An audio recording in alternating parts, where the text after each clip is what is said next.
Hello दोस्तों, नमस्ते। स्वागत है आपका हमारे यूट्यूब चैनल में। मैं अमूल राज मयंक और हमारे चैनल का नाम है गतिविधि। हमने सोचा क्यों ना छोटा छोटा किसी भी टॉपिक का शॉर्ट वीडियो बनाया जाए, जिससे टॉपिक भी क्लियर हो जाए और टाइम भी बचे।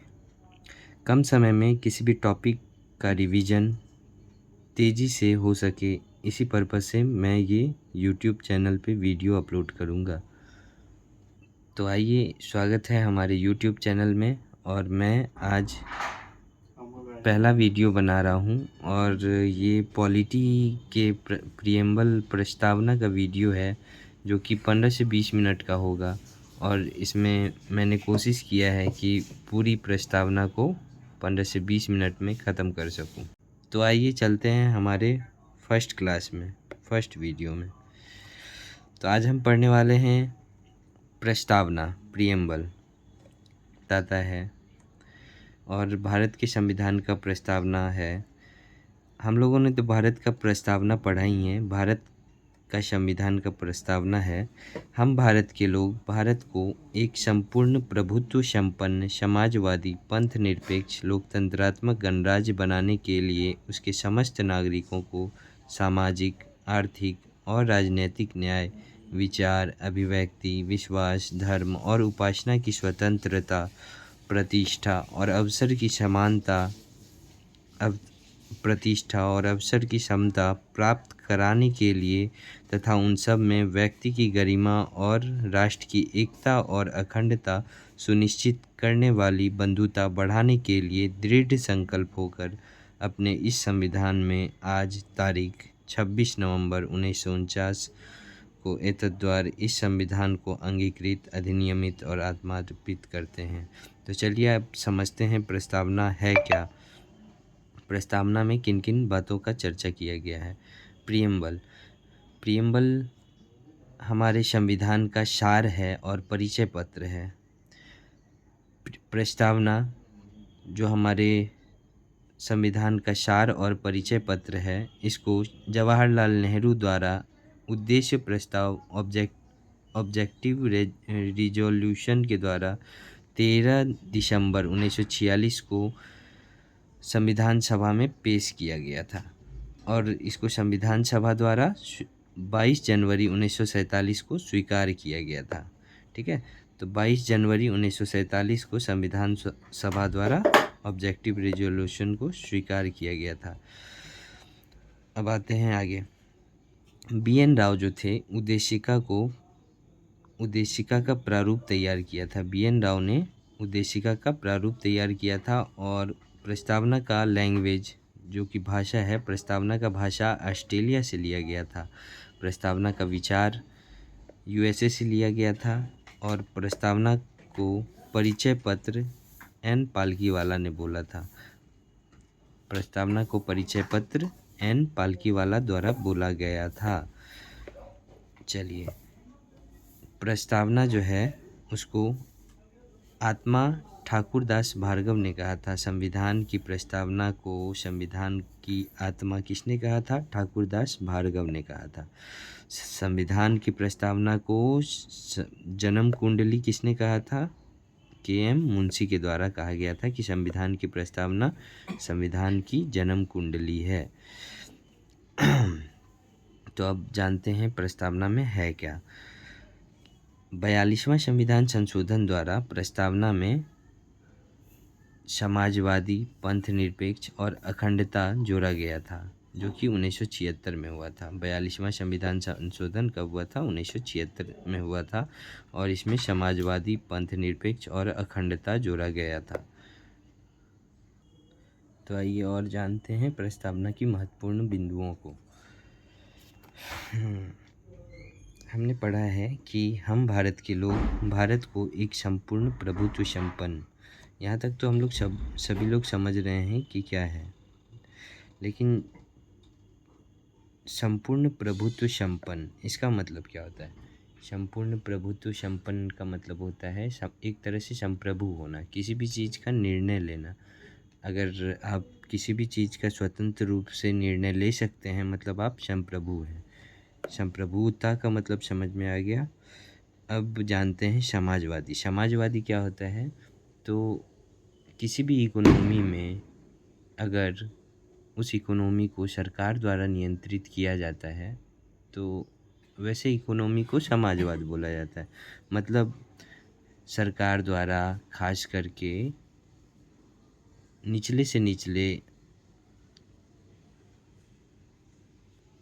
पायदान पर स्थित गरीब से गरीब लोगों के बीच समानता लाने का प्रयास करे तो समाजवाद कहलाता है। अब आता है बारी पंथ निरपेक्ष का। पंथ निरपेक्ष क्या होता है? तो हम जानते हैं कि निरपेक्ष का मतलब अलगाव होता है, मतलब किसी भी चीज़ से अलगाव होना मतलब निरपेक्ष होना। तो उसी तरह धर्म निरपेक्ष, पंथ निरपेक्ष मतलब धर्म से अलग होना मतलब धर्म निरपेक्ष होता है। वही धर्म के अंदर कई पंथ होते हैं तो उन पंथों से अलग होना पंथ निरपेक्ष कहलाता है। तो ठीक है, समझ गए पंथ निरपेक्ष क्या होता है। तो चलिए अब आइए आगे आइए। लोकतंत्रात्मक। लोकतंत्रात्मक क्या होता है? तो लोकतंत्रात्मक का मतलब यह है कि वहाँ पे देखा जाता है कि किसी भी राज्य में सरकार द्वारा मतलब लोगों द्वारा विकल्प है या नहीं है। लोगों द्वारा सरकार को चुनने की आज़ादी होना चाहिए तो लोकतंत्र होगा। अगर चुनने की आज़ादी है, ढेर सारा विकल्प है और वहाँ पे स्वतंत्र सरकार है तो लोकतंत्र कहलाता है। अब लोकतंत्र भी दो तरह का होता है, एक प्रत्यक्ष लोकतंत्र, एक अप्रत्यक्ष। तो इसकी बातें आगे करेंगे। अब है गणराज्य। गणराज्य का मतलब क्या होता है? जहाँ किसी भी राज्य का यानी किसी भी देश का हेड जो है, जैसे हमारे देश का हेड राष्ट्रपति लोगों द्वारा चुना जाता है तो ये गणराज्य है। वहीं ब्रिटेन में वहाँ के प्रमुख जो हैं, वहाँ ब्रिटेन के प्रमुख जो हैं राजा या रानी होते हैं यानी वंशानुगत होते हैं। इसलिए ब्रिटेन में लोकतंत्र नहीं है, वहाँ गणराज्य मतलब लोकतंत्र है लेकिन गणराज्य नहीं है। अब अन्य सारी बातों पे भी ध्यान देते हैं। तो हमने पढ़ा, क्या पढ़ा कि हम भारत के लोग, इसका मतलब समझ गए। भारत को एक संपूर्ण प्रभुत्व संपन्न समाजवादी का भी मतलब समझ गए, पंथ निरपेक्ष, लोकतंत्रात्मक गणराज्य बनाने के लिए तथा उसके समस्त नागरिकों को यानी पूरे नागरिकों को, देश के संपूर्ण नागरिकों को। अब आगे आते हैं उसके समस्त सामाजिक, आर्थिक और राजनीतिक न्याय। यहाँ हमारे प्रस्तावना में 3 प्रकार के न्याय की बात की गई है। कौन कौन सी? सामाजिक, आर्थिक और राजनीतिक न्याय। ये क्वेश्चन भी पूछा जाता है कि हमारे प्रस्तावना में कितने प्रकार की न्याय की बात की गई है? तो 3 प्रकार के न्याय की बात की गई है, सामाजिक, आर्थिक और राजनीतिक न्याय। और आगे है विचार, अभिव्यक्ति, विश्वास, धर्म और उपासना की स्वतंत्रता। तो हमारी प्रस्तावना में कितने प्रकार की स्वतंत्रता की बात की गई है? मतलब लोगों के पास विचार की स्वतंत्रता होनी चाहिए, अभिव्यक्ति यानी बोलने की स्वतंत्रता होनी चाहिए, विश्वास किसी के प्रति विश्वास की स्वतंत्रता होनी चाहिए, धर्म और उपासना की स्वतंत्रता होनी चाहिए। धर्म तो समझते हैं, धर्म पता होगा कि धर्म किसे कहते हैं। तो धर्म नियमों का समुच्चय होता है जिसे किसी व्यक्ति ने अपने जीवन में जीने के लिए धारण किया हुआ होता है तो वो धर्म कहलाता है। और उपासना की स्वतंत्रता मतलब किसी के लिए आप कृतज्ञ हैं तो उपासना की स्वतंत्रता। तो प्रतिष्ठा और अवसर की क्षमता की बात करता है यानी बराबरी होनी चाहिए प्रतिष्ठा में और अवसर में। तो हमारे प्रस्तावना में प्रतिष्ठा और अवसर की स्वतंत्रता की बात की गई है तथा उन सब में व्यक्ति की गरिमा और राष्ट्र की एकता। एकता का मतलब समझ रहे हैं, भौगोलिक एकता का मतलब ये है कि देश में लोगों के मध्य मनोवैज्ञानिक लगाव होना चाहिए। मतलब किसी भी देश में एक तरह के मनोवैज्ञानिक लगाव होना चाहिए तो वो एकता कहलाता है और किसी भी देश के भौगोलिक रूप से लगाव या संबंध या जुड़ाव को अखंडता कहते हैं। तो एकता और अखंडता समझ गए। सुनिश्चित करने वाली बंधुता बढ़ाने के लिए दृढ़ संकल्प होकर अपनी इस संविधान सभा में आज 26 नवंबर 1949 को अंगीकृत, अधिनियमित और आत्मर्पित करते हैं। तो आइए अब इससे बनने वाले ऑब्जेक्टिव को देख लेते हैं कि प्रस्तावना क्या है। तो संविधान का सार है और परिचय पत्र है। प्रस्तावना को किसने संविधान सभा में पेश किया था? तो जवाहरलाल नेहरू द्वारा पेश किया गया था 13 दिसंबर 1946 को। और संविधान सभा द्वारा स्वीकार कब किया गया था? 22 जनवरी 1947 को। और संविधान सभा में उद्देशिका का प्रारूप तैयार करने वाले कौन थे? BN राव थे। संविधान प्रस्तावना को संविधान का परिचय पत्र किसने कहा था? N पालकीवाला द्वारा कहा गया था कि संविधान की प्रस्तावना परिचय पत्र है। आत्मा किसने कहा था? ठाकुरदास भार्गव ने कहा था। प्रस्तावना को आत्मा किसने कहा था? तो ठाकुरदास भार्गव। और संविधान की जन्म कुंडली किसने कहा था? KM मुंशी द्वारा कहा गया था। 42वां संविधान संशोधन में इसकी मुख्य प्रस्तावना की मुख्य बिंदु ये हमें याद रहना अनिवार्य है। क्या है? तो 42वां संविधान संशोधन द्वारा प्रस्तावना में समाजवादी, पंथ निरपेक्ष और अखंडता जोड़ा गया था। कब जोड़ा गया था? 1976 में। तो उद्देशिका के मूल तत्व क्या क्या हैं? तो उद्देशिका के मूल तत्व संविधान के अधिकार के स्रोत हैं। तो संविधान के अधिकार के स्रोत किस में निहित है? जनता में निहित है। भारत का स्वरूप कैसा है? SSSR मतलब सोवरेन होना चाहिए, सोशलिस्ट होना चाहिए, सेकुलर होना चाहिए। SSSR का मतलब है यहाँ डेमोक्रेटिक और रिपब्लिक। तो भारत का स्वरूप कैसा है? SSSR। और संविधान का उद्देश्य क्या है? कि भारत में रहने वाले समस्त नागरिकों को 3 प्रकार के न्याय मिले, स्वतंत्रता मिले, 5 प्रकार की समानता और बंधुत्व मिले। ठीक है। और संविधान की प्रस्तावना से हमें क्या पता चलता है कि संविधान में प्रस्तावना को कब अंगीकरण किया गया था? 26 नवंबर 1949 को। ठीक है। संविधान की प्रस्तावना हमारे दीर्घकालिक सपनों का विचार है। ये किसने कहा था? सर अल्लादी कृष्ण स्वामी अय्यर। ये जो अब मैं नीचे पढ़ने वाला हूँ ये PYQ है। इसमें प्रस्तावना से रिलेटेड पूछे गए क्वेश्चन है कि संविधान की प्रस्तावना को हमारे दीर्घकालिक सपनों का विचार है। संविधान की प्रस्तावना हमारे कालिक सपनों का विचार है। ये किसने कहा था? सर अल्लादी कृष्ण स्वामी अय्यर के द्वारा कहा गया था।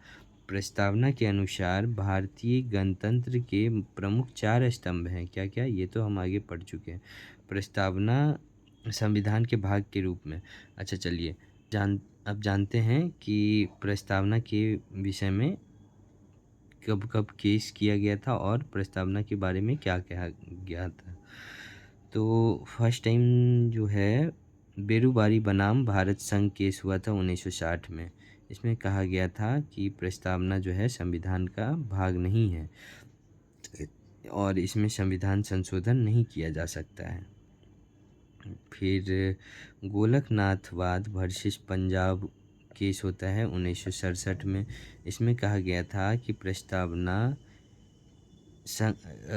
राज्य के नीति निर्देशक तत्व और मौलिक अधिकार को समझने के लिए आवश्यक है, इसलिए संविधान की व्याख्या के लिए आवश्यक है।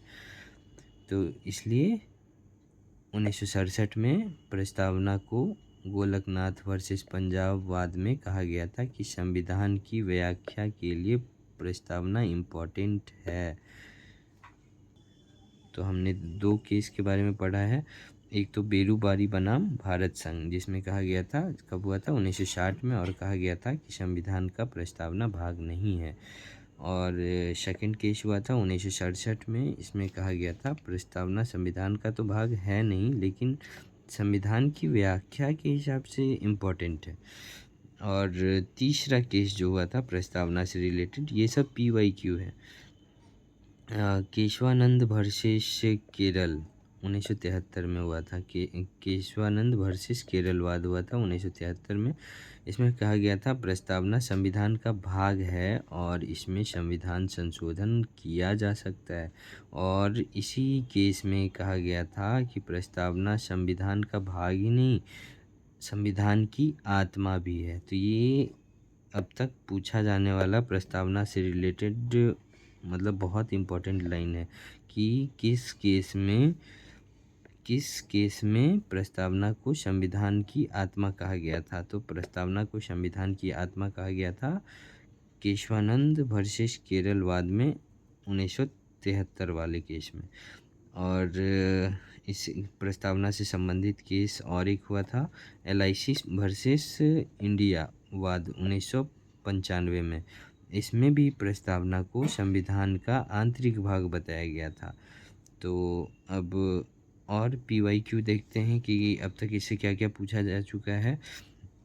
प्रस्तावना में और पूछा जा चुका है कि संविधान शरीर है तो प्रस्तावना उसकी आत्मा, प्रस्तावना आधारशिला है तो संविधान उस पर खरी अट्टालिका।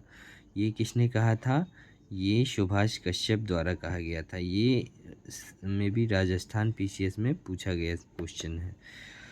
फिर और है उद्देशिका की प्रकृति न्याय योग्य नहीं होती है। मतलब उद्देशिका में जो बातें बताई गई है कि सबको 3 प्रकार की न्याय, 5 प्रकार की स्वतंत्रता, प्रतिष्ठा और अवसर की समानता अगर ना मिले तो न्याय योग्य नहीं है, प्रकृति न्याय योग्य नहीं है।